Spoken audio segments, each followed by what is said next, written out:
Amém, meus queridos? Vamos então começar orando? Esta noite de estudo, essa noite de culto, essa noite da glória do Senhor. Então convido você a fechar seus olhos neste momento, a se apresentar diante do Senhor, a apresentar as suas petições diante do Senhor, né? E vamos orar em nome de Jesus. Santo e eterno Deus, nós te louvamos, ó Pai, te exaltamos e te glorificamos pela tua graça, pela tua misericórdia que tem nos alcançado. Te louvamos porque até aqui o Senhor tem nos ajudado, tem nos sustentado. Te louvamos, ó Deus, porque as tuas misericórdias se renovam a cada manhã.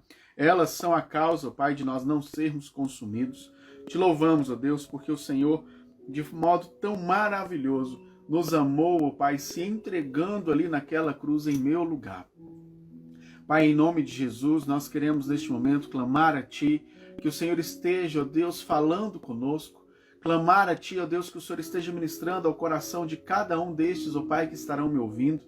Que em nome de Jesus não seja eu a falar, mas seja o Teu Santo Espírito a ministrar.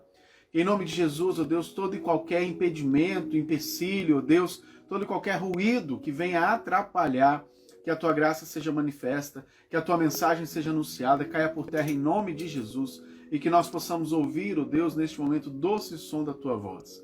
Pai, nós queremos aproveitar e clamar a Ti, ó Deus, como igreja. Clamar a Ti por cura, ó Deus. Clamar a Ti por aqueles que estão enfermos, ó Pai, que estão enfrentando algum tipo de enfermidade, seja ela qual for, ó Deus. Que o Senhor esteja, ó Pai, visitando neste momento. Que o Senhor esteja curando, ó Pai, em nome de Jesus, tirando todo empecilho, tirando toda dor, todo desconforto, em nome de Jesus. Clamamos a Ti, ó Deus, pela equipe médica, ó Pai, dessas pessoas, ó Deus, que estão cuidando dessas pessoas. Em especial, nós queremos clamar a Ti, ó Deus, por aqueles que estão na linha de frente contra a Covid, ó Pai.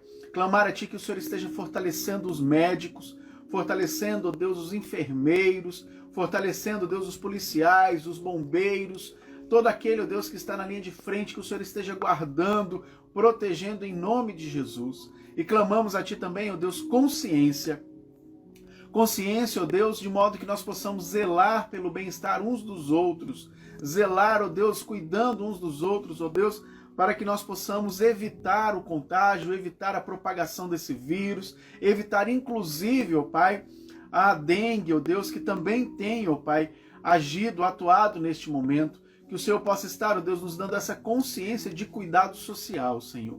Clamamos a Ti, ó Deus, pela nossa nação.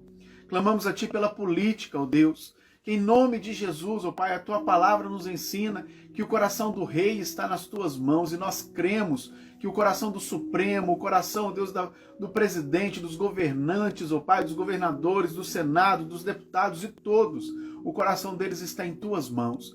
E nós cremos, ó Pai, em nome de Jesus, que nenhuma decisão será tomada, ó Deus, sem que seja permissivo, ó Deus, ao Senhor.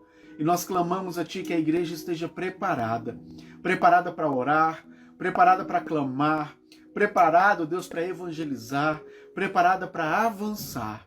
Em nome de Jesus, ó Deus, que o Senhor esteja preparando os nossos corações para Te buscar, para viver o Evangelho, para ser igreja onde quer que nós estejamos. E nós clamamos mais uma vez, ó Deus, fala conosco, ministra aos nossos corações, em nome de Jesus. Amém. Amém? Convido você, então, a abrir a sua Bíblia no Evangelho de Marcos, capítulo de número 1. Nós vamos ler, então, dos versos 21 até o verso de número 28. Vamos dar continuidade ao estudo do Evangelho de Marcos, né? Hoje, lendo o capítulo 1, dos versos 21 até o verso de número 28. Diz assim a palavra do Senhor. Depois, entraram em Cafarnaum, e logo no sábado foi ele ensinar na sinagoga. Maravilharam-se da sua doutrina, porque os ensinava como quem tem autoridade, e não como os escribas. Não tardou que aparecesse na sinagoga um homem possesso de espírito imundo, o qual bradou: Que temos nós contigo, Jesus Nazareno? Vieste para perder-nos? Bem sei quem és, o Santo de Deus. Mas Jesus o repreendeu, dizendo: Cala-te e sai deste homem. Então o espírito imundo, agitando-o violentamente e bradando em alta voz, saiu dele. Todos se admiraram, a ponto de perguntarem entre si: o que vem a ser isso? Uma nova doutrina? Com autoridade ele ordena aos espíritos imundos e eles lhe obedecem. Então correu célere a fama de Jesus em todas as direções, por toda a circunvizinhança na Galileia. Vamos relembrar um pouquinho do que nós já vimos até o momento do Evangelho de Marcos? Nós vimos, por exemplo, que o autor de Marcos, do Evangelho de Marcos, é o João Marcos. Aquele que lá em Atos ele faz viagens missionárias com Paulo. Aquele que lá em Atos ele recebe na sua casa a igreja do Senhor. Nós vimos, por exemplo, que Marcos aprendeu em casa, né, a amar a igreja. Aprendeu em casa o evangelho. E com isso ele colocou como prioridade o anúncio da salvação, o anúncio do Senhor, né? E aí então nós temos também, por exemplo, que nós aprendemos que nós temos uma missão a cumprir. Nós temos a missão de anunciar o reino. Nós temos a missão de anunciar a salvação em Cristo Jesus. Nós vimos, por exemplo, também na figura já de João Batista, que nós precisamos diminuir para que Cristo possa crescer. Quando João Batista declarou: olha, eu não sou digno nem de me prostrar e desamarrar a sandália dos seus pés. E aí nós aprendemos, já na semana passada, né? Nós aprendemos que Jesus deseja ter a nossa companhia. Nós aprendemos que nós temos um chamado. Jesus deseja ter a nossa companhia para fazer a obra. Ele não fez a obra sozinho. Ele chamou os discípulos, ele capacitou os discípulos, e os discípulos, deixando tudo, o seguiam. Deixou tudo. Deixou rede, deixou família, deixou profissão e seguiu a Jesus. Então nós aprendemos que nós temos um chamado. Jesus nos chama. E hoje então nós vamos refletir um pouquinho a respeito de viver o chamado. Viver esse chamado, viver o chamado de Deus, viver o propósito de Deus para as nossas vidas. E para que a gente possa entender isso, eu aprendo aqui 6 coisas nesse texto que nós lemos de Marcos, capítulo 1, de 21 a 28. A primeira coisa que eu aprendo nesse texto é que Jesus mostra o seu amor pela casa de Deus. Olha aqui, no verso 21, diz que quando ele entrou em Cafarnaum, quando ele entrou na cidade, era sábado, e a primeira coisa que ele fez foi ir para a sinagoga. A primeira coisa que ele fez, ele foi para a sinagoga. E quando nós olhamos para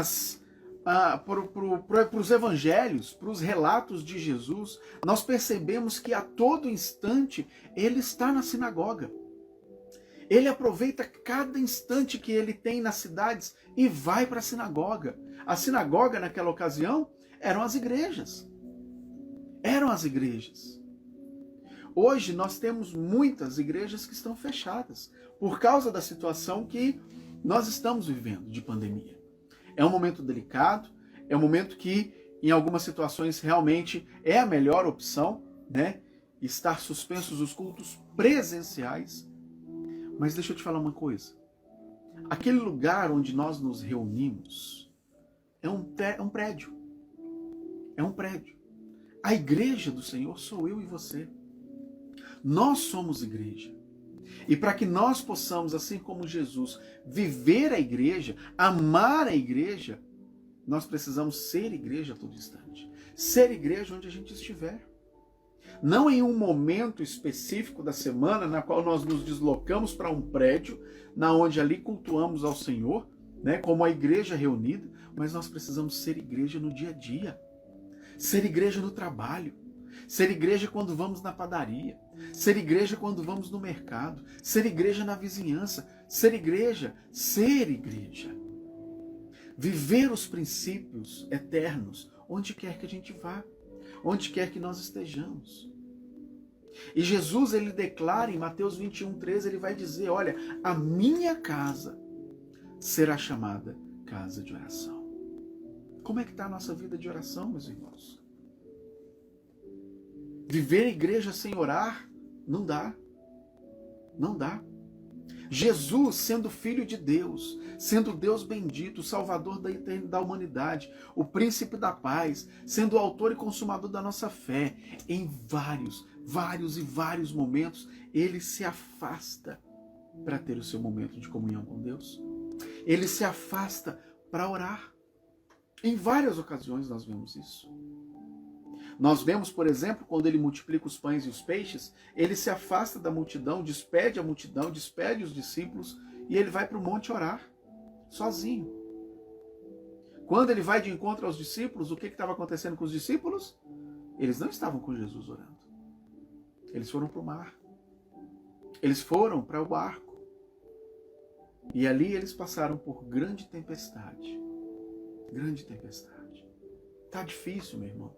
Ore. Tá impossível. Ore. Tá muito bom. Tá tudo correndo bem na sua vida.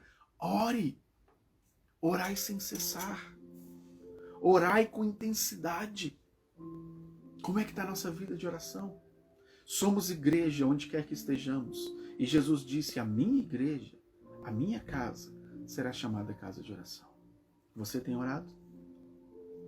Você tem orado? Intercedido pelo povo, intercedido pela saúde, intercedido pela nossa nação? Precisamos orar mais, mais e mais. Precisamos orar. E quando nós olhamos para Salmo 84, verso 10, o salmista diz assim, um dia na tua presença vale mais do que 1000. Um dia na presença do Senhor vale mais do que 1000. Olha que percepção fantástica.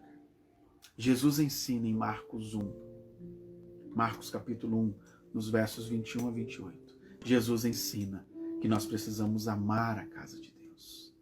Amar a igreja. Amar a igreja. É tão triste quando nós estamos em um lugar onde as pessoas começam a falar mal da igreja. Falar mal da estrutura da igreja. Falar mal dos irmãos. Falar mal do pastor. Falar mal do ministério de louvor. Nossa, eu fui para o culto hoje, mas o ministério de louvor estava terrível. Meu irmão, o ministério de louvor... Deixa eu te contar um segredo. O ministério de louvor não está lá para te agradar, não. Ele está lá para cultuar o Senhor, assim como você deveria estar lá para cultuar o Senhor. Precisamos ter amor pela igreja. E precisamos ser igreja onde quer que a gente esteja. Segunda coisa que eu aprendo com esse texto. Jesus nos ensina a aproveitar as oportunidades para ensinar. Aproveitar as oportunidades para ensinar. Jesus, quando ele entrava numa sinagoga, normalmente era para ensinar alguma coisa. Normalmente era para ensinar alguma coisa. E Jesus, ele foi, diz claramente aqui no verso 21. No sábado, ele foi ensinar na onde? Na sinagoga. Ele foi ensinar na sinagoga. Chegou na cidade, primeira coisa que ele fez foi para a sinagoga. Na sequência, foi fazer o quê? Ensinar. Aproveitou a oportunidade para ensinar. E nós precisamos aproveitar a oportunidade para ensinar igual a gente faz com criança. Não sei se você já deu aula para criança, por exemplo. Mas criança, você tem que aproveitar ali o momento dela e ensinar. Tá brincando? Usa ali o momento lúdico dela para ensinar. É isso que nós precisamos fazer uns com os outros. Aproveitar as oportunidades que estão ao nosso redor, aproveitar e ensinar. Jesus, o que ele fazia para ensinar o povo? É fantástico. Ele usava de parábolas. Ele usava do cotidiano. Jesus, eu fico imaginando Jesus andando com os discípulos e de repente ele para assim e fala assim, olha as aves dos céus. Não semeiam nem plantam, mas não lhes falta alimento. Olha os lírios do campo. Não trabalham, mas nem Salomão em toda a sua majestade se vestiu tão lindo quanto um lírio do campo. Jesus aproveitava tudo ao seu redor para ensinar. Jesus aproveitava todas as possibilidades ali ao seu redor para ensinar os seus discípulos. Ele olhava para o templo, ensinava. Ele viu uma figueira, ensinava. Ele aproveitava as coisas que estavam ao redor. Nós precisamos também aproveitar as oportunidades para ensinar. Está no trabalho? Aproveita para ensinar. Tá na escola? Aproveita para ensinar. Tá no meio da família? Aproveita para ensinar alguma coisa. Aproveite a oportunidade. E Paulo vai ensinar a Timóteo, lá no capítulo, na segunda carta de Timóteo, capítulo 4, verso 1, ele vai ensinar, olha, Timóteo, versos 1 e 2, ele vai dizer lá claramente, Timóteo, prega a palavra, insista, quer seja oportuno ou não, mas pregue a palavra. A pessoa vai ouvir? Não sei, mas eu vou pregar a palavra. Pregue a palavra. Aproveite as oportunidades. Para nós vivermos o chamado do Senhor, nós precisamos amar a casa de Deus. Nós precisamos aproveitar as oportunidades. Nós precisamos ter a autoridade de Jesus. Olha o verso 22. O que diz o verso 22? Quando Jesus começou a ensinar, as pessoas que estavam na sinagoga declararam: maravilhavam-se da sua doutrina, porque os ensinava como quem tem autoridade e não como os escribas. Por que Jesus tinha autoridade para ensinar? Talvez você possa me dizer, né? Jesus tinha autoridade porque era Jesus, era o próprio Deus, era o Filho de Deus. Mas eu destaquei 3 verdades, 3 fatos sobre Jesus que lhe dava, que lhe conferia, que lhe garantia toda a autoridade. Primeira coisa, ele tinha autoridade porque ele era a própria palavra de Deus. João 1,14 diz: e o Verbo se fez carne e habitou entre nós. O Verbo se fez carne e habitou entre nós. O próprio Jesus Cristo, ele era a palavra. Ele é a palavra encarnada.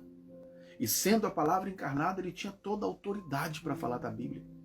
Ele tinha toda a autoridade para falar de Jesus, dele mesmo, para ensinar a respeito das Escrituras. Ele tinha toda a autoridade para falar de Deus. Ele tinha toda a autoridade para falar dos profetas, porque ele era a palavra.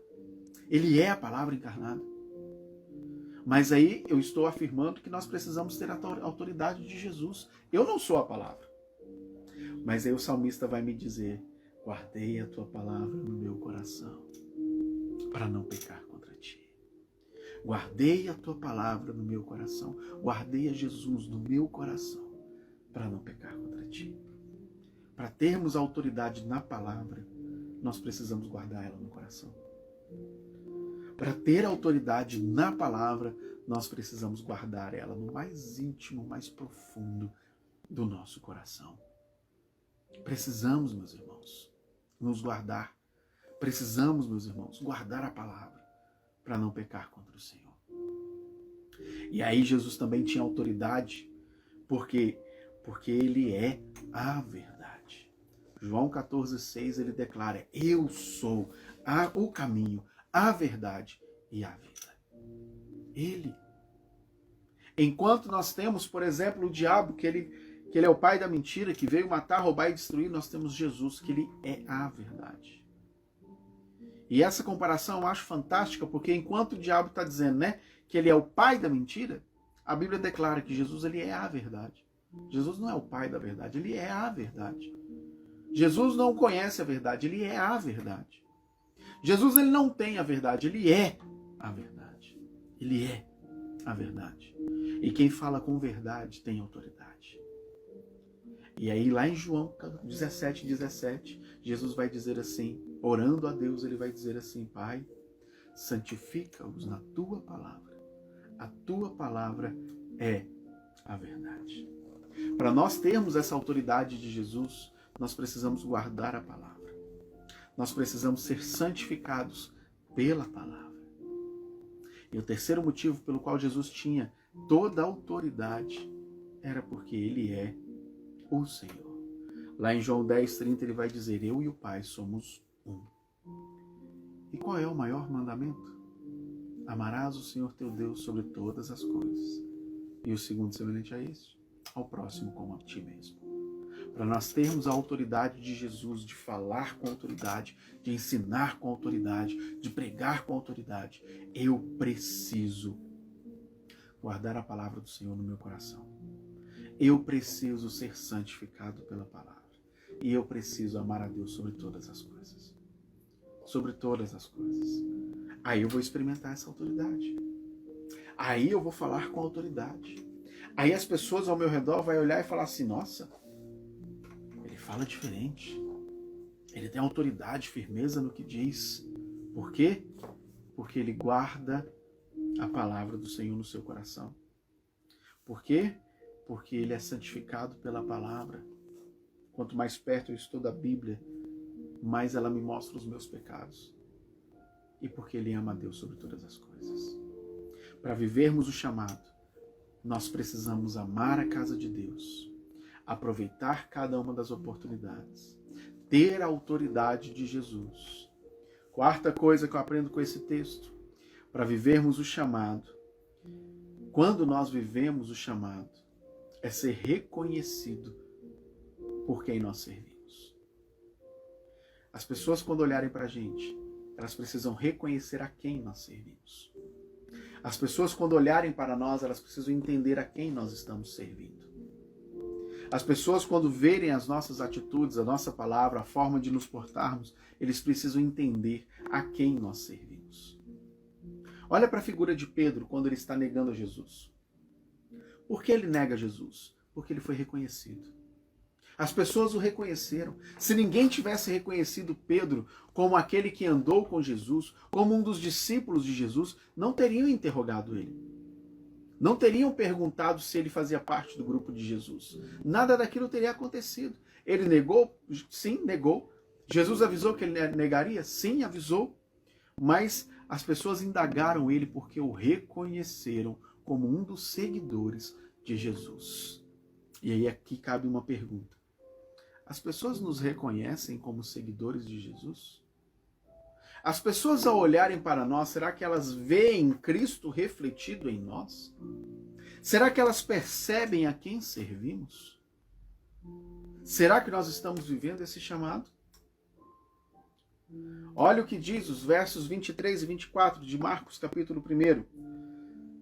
Não tardou que aparecesse na sinagoga um homem possesso de espírito imundo, o qual bradou: que temos nós contigo, Jesus Nazareno?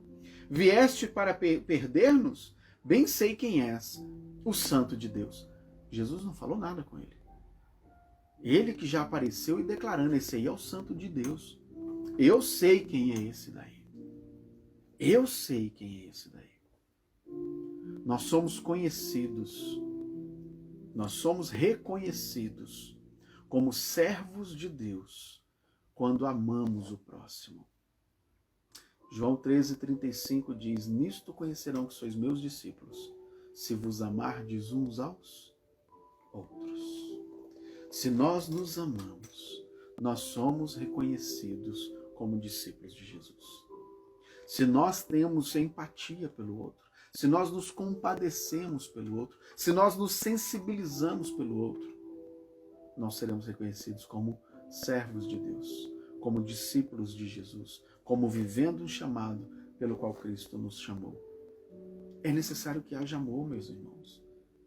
E ainda mais nessa situação que nós estamos vivendo, onde muitos ainda estão desempregados. Para vocês terem ideia, por exemplo, uma moça que trabalhou comigo, ela foi desligada, mandada embora no ano passado ainda. No começo do ano passado, e até hoje ela não foi realocada. Ela não conseguiu um emprego. Tem muita gente na mesma condição. Tem muita gente padecendo necessidade ainda por falta de emprego, por falta de trabalho. Mas aí nós, muitas vezes, temos o coração duro e não ajudamos, não doamos, não ofertamos, não participamos da obra social, que muitas e muitas e muitas igrejas têm feito. Nós precisamos, meus irmãos, ter amor ao próximo. E amor ao próximo, inclusive no cuidado mútuo. Nessa época do ano, começa a ter infestação de dengue, por exemplo. Você já olhou o seu quintal? Para ver se não tem água parada, água acumulada? Você sai de máscara todo dia? Você passa álcool para proteger sua família? São cuidados, são zelos que nós temos por pessoas que amamos. Além disso, nós somos reconhecidos como discípulos de Jesus quando amamos e obedecemos a lei de Deus. João 14, 21, Jesus vai dizer: olha, aquele que me ama, ouve e obedece as minhas palavras. É esse que me ama. Não adianta nada falar assim, eu amo a Deus e maltrato o irmão. Não dá. Não adianta falar, eu amo a Deus, mas sequer leio a Bíblia. Meu irmão, tem alguma coisa errada. Tem alguma coisa muito errada. Não tem como você falar que ama a Deus se não ama a sua palavra. Se não ama as suas sagradas escrituras. Se não ama aquilo que ele deixou para que nós aprendamos a viver conforme a vontade dele. Viver o chamado de Deus é ser reconhecido como discípulo de Deus, como discípulo de Jesus. E para sermos reconhecidos como discípulos de Jesus, nós precisamos amar ao próximo e amar a Deus, amar a Bíblia, amar a palavra de Deus, meditar nela dia e noite, para não pecarmos contra Ele. Para vivermos o chamado, nós precisamos amar a casa de Deus. Nós precisamos aproveitar as oportunidades. Nós precisamos ter a autoridade de Jesus. Nós precisamos ser discípulo de Jesus. E nós precisamos não nos contaminar com esse mundo. Viver o chamado é não ser contaminado pelo que o mundo tem para nos oferecer. Olha o verso 25 de Marcos 1. O que diz lá? Jesus repreendeu dizendo, cala-te e sai desse homem. Aqui nesse texto nós temos o que na teologia é chamado de segredo messiânico. O que vem a ser o segredo messiânico? Quando nós olhamos para os evangelhos, em vários momentos nós vamos ter Jesus dizendo assim, depois de curar, de libertar alguém, Jesus vai dizer, olha, não conte para ninguém o que aconteceu com você. Ou ainda, quando ele cura os leprosos, os 10 leprosos, ele diz, olha, vai e mostra-te ao sacerdote somente. Em vários momentos nós teremos isso, e aqui é um deles. Por quê? Porque ele não tinha chegado ainda o momento dele. Não tinha ainda chegado o momento dele ser glorificado na morte e na ressurreição. Por isso que ele fez isso. E aqui no texto nós temos claramente o inimigo tentando exaltar a Jesus, tentando mostrar para o povo quem era Jesus. Tu és o santo, né? O santo de Deus. E Jesus o repreende falando, olha, minha hora não é chegada, cala a boca e sai desse homem. E o diabo não pensou duas vezes, saiu, obedeceu. Jesus não se deixou ser contaminado ou seduzido pela glória do mundo, pela glória do homem, pela fama. E note que quando nós olhamos, né, aqui para o verso 28, né, nós percebemos, olha, correu célere a fama de Jesus. A fama de Jesus correu de toda forma, pelo que ele fez, pelo fato dele ter libertado aquele homem. Mas ele não se deixou levar por essa fama. Viver o chamado de Jesus, viver o chamado para nossas vidas, é não ser contaminado por aquilo que o mundo tem para oferecer. Não tem nada, meu irmão, que o mundo vai te oferecer que se compare à eternidade, que se compare ao que Deus tem para você. Não tem nada que o mundo lá fora vai te oferecer que venha a ser melhor do que o que Deus tem para você. Absolutamente nada. Mas eu te peço, em nome de Jesus, não vai tirar a prova, não. Tem muitas pessoas que querem tirar a prova disso. E preferem viver o que o mundo tem para oferecer para depois viver o que Deus tem para oferecer. Meu irmão, não tire a prova, não. Não tire. Não seja um filho pródigo, né? Que foi lá e viveu de forma dissoluta e acabou com tudo e foi parar no chiqueiro comendo lavagem de porco. Não seja isso, não. Aproveite o que Deus tem para você hoje. Não se deixe contaminar. E Paulo vai nos ensinar, olha, não se conforme. Não se conforme com o que você está vendo. Não se conforme com a política que você está vendo. Não se conforme com a violência que você está vendo. Não se conforme com a prostituição que está na sua porta. Não se conforme com a bebedeira que bate na porta. Não se conforme com as drogas que te oferecem. Não se conforme com o que o mundo tem para te oferecer. Mas antes, tenha o seu pensamento renovado em Jesus. Antes, tenha o seu prazer na lei do Senhor. Antes, viva o prazer de Deus na sua vida. Não se conforme. E quando olhamos para Salmo 1, ele vai dizer claramente, olha, toma cuidado com quem você anda. Muitas pessoas se perdem por causa das companhias que têm. Então cuidado com quem você anda. Cuidado por onde ela está te levando. Cuidado porque se a pessoa não está te levando para um caminho onde há Deus, ela não quer o seu bem. Ela não quer o seu bem. Não se engane. Não se engane. Busca o Senhor enquanto é tempo. Busca o Senhor enquanto é tempo, porque os dias são maus. E a última coisa que eu aprendo com esse texto: viver o chamado de Deus é dar a glória a Deus. Como eu disse, Jesus, ele não se deixou ser seduzido pela fama. Ele não se deixou ser seduzido pela fama. Mas ele rendeu glórias a Deus. Em todo momento do relato bíblico, nós vamos perceber Jesus dando a glória devida ao Senhor. Mesmo ele sendo Deus, ele dava a glória ao Senhor. A minha vida precisa glorificar ao Senhor. A sua vida precisa ser um reflexo da glória de Deus. Tudo que fazemos no nosso dia a dia precisa refletir a glória do Senhor. Portanto, meu amado irmão, para que nós possamos viver o chamado de Deus, primeiro nós precisamos amar a casa de Deus, ser igreja. Segundo, nós precisamos aproveitar cada oportunidade para ensinar a respeito de Deus. Terceiro, nós precisamos buscar ter a autoridade de Jesus. Como? Guardando a tua palavra no nosso coração, sendo santificados pela palavra e amando a Deus sobre todas as coisas.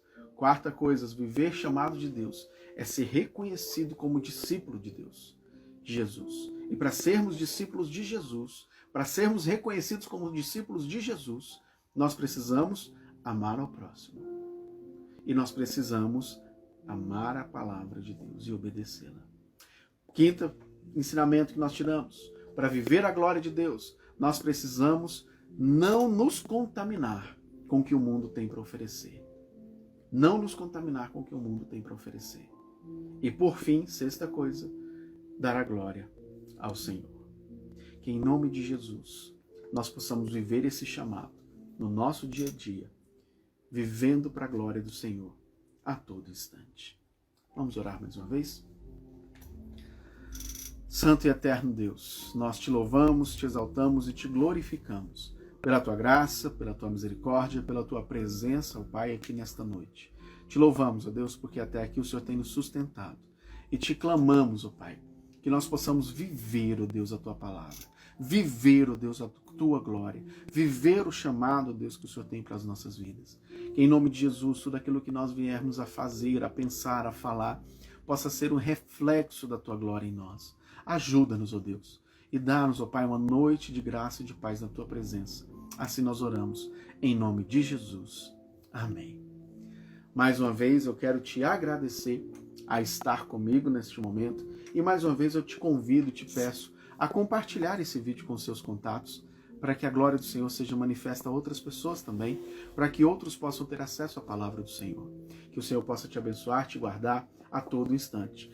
Eu sou o pastor Rodson, pastor da Igreja Batista Boas Novas, mais precisamente na QNR, em Brasília. Você que está me assistindo de outras plataformas, que o Senhor também te abençoe, te guarde. Obrigado pela confiança, obrigado pelo carinho. E às 19 horas do domingo, também estaremos aqui nesse canal. Nós estaremos cultuando ao Senhor, com o nosso culto noturno. E você é o nosso convidado a estar conosco. Amém? Deus abençoe, meus irmãos. Fiquem na paz, em nome de Jesus.